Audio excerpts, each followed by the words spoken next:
Nigeria Labour Congress (NLC) has disclosed plans to embark on mass protests and industrial actions in Imo State on the first day of November 2023 due to the persist violations of the rights and privileges of workers by the state government. The president of the union, Comrade Joe Ajearo, who made the disclosure while addressing a press conference in Abuja, noted that despite its repeated efforts to engage in constructive dialogue and reach amicable agreements, the Imo State Government has become a habitual and serial breaker of these agreements, continuing to trample on the rights of workers as a result.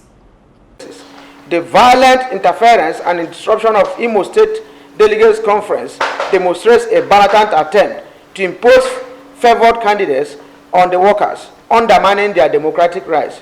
Nigerian Labour Congress calls on all stakeholders, including civil society organizations, to stand in solidarity with the workers in Imo State in the face of these egregious violations.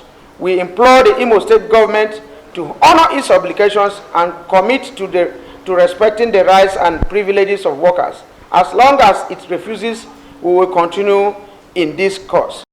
According to the Labour leader, some of the most egregious infractions committed by the government that resulted to the planned protests in the state are refusal to implement previous agreements, outstanding salary arrears, unjust declaration of workers as ghost workers, vandalization of NLC State Secretariat, implementation of discriminatory pay, non-compliance with national minimum wage, among others. Fortunately, the government has relied on its powers to deploy fierce and coercive forces of the state against trade unions and their leadership to continue on its line of action.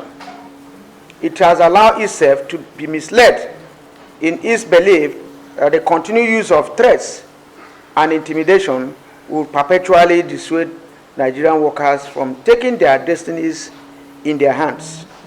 It is on this note that we want to warn the Imo State Government that we wouldn't hold the governor accountable if anything happens to any worker or trade union leader in the course of this lawful protest. All the threats we have received of violence against our persons are noted, but we are not deterred.